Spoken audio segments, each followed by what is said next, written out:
दोस्तों, आपका स्वागत है हमारे YouTube चैनल ज्ञान गंगा में। आज हम आपको एक ऐसी कहानी सुनाने जा रहे हैं जिसमें एक बूढ़ी औरत ने अपने पुत्र समान ठाकुर जी की कैसे रक्षा की और उसे भगवान की भक्ति कैसे प्राप्त हुई। एक गांव में एक बूढ़ी माई रहती थी। माई का आगे पीछे कोई नहीं था, इसलिए बूढ़ी माई बेचारी अकेली रहती थी। एक दिन उस गांव में एक साधु आया।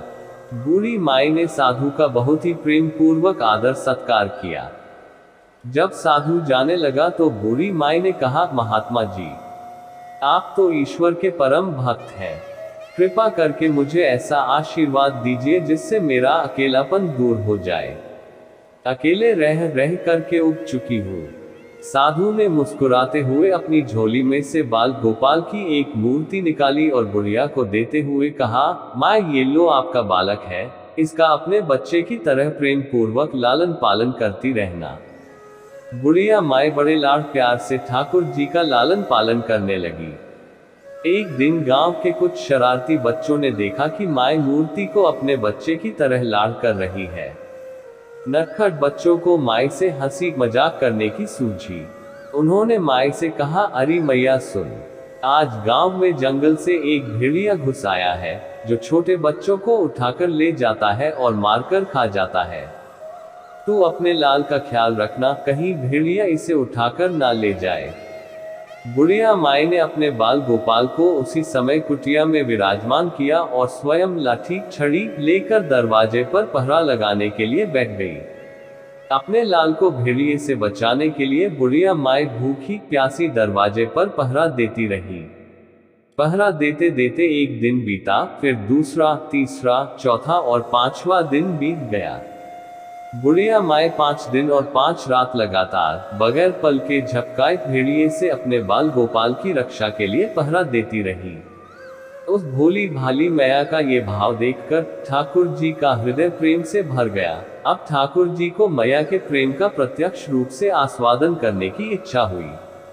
भगवान बहुत ही सुंदर रूप धारण कर वस्त्राभूषणों से सुसज्जित होकर माई के पास आए। ठाकुर जी के पांव की आहट पाकर माई अड़ गई कि कहीं दुष्ट भेड़िया तो नहीं आ गया मेरे लाल को उठाने। माई ने लाठी उठाए और भेड़िए को भगाने के लिए उठ खड़ी हुई। तब श्याम सुंदर ने कहा, मैया, मैं तेरा वही बालक हूँ जिसकी तुम रक्षा करती हो। माई ने कहा, क्या? चल हट, तेरे जैसे बहुत देखे हैं, तेरे जैसे सैकड़ों अपने लाल पर न्योछावर कर दूं, अब ऐसे मत कहियो। चल भाग जा यहाँ से। ठाकुर जी मैया के इस भाव और एकनिष्ठता को देखकर बहुत ज्यादा प्रसन्न हो गए। ठाकुर जी मैया से बोले, अरे मेरी भोली मैया, मैं त्रिलोकीनाथ भगवान हूँ, मुझसे जो चाहे वर मांग ले, मैं तेरी भक्ति से प्रसन्न हूँ। बुढ़िया माई ने कहा, अच्छा आप भगवान हो, मैं आपको 100 प्रणाम करती हूँ।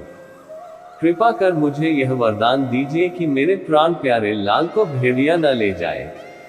अब ठाकुर जी और ज्यादा प्रसन्न होते हुए बोले, तो चल मैया, मैं तेरे लाल को और तुझे अपने निज धाम लिए चलता हूँ। वहां भेड़िए का कोई भय नहीं है। इस तरह प्रभु बुढ़िया माई को अपने निज धाम ले गए। इस कहानी से शिक्षा मिलती है कि हमें अपने अंदर बैठे ईश्वरीय अंश की काम, क्रोध, लोभ, मोह और अहंकार रूपी भेड़ियों से रक्षा करनी चाहिए। जब हम पूरी तरह से तन्मय होकर अपनी पवित्रता और शांति की रक्षा करते हैं तो एक न एक दिन ईश्वर हमें दर्शन जरूर देते हैं। भगवान को पाने का सबसे सरल मार्ग है, भगवान को प्रेम करो, निष्काम प्रेम, जैसे बुढ़िया माई ने किया।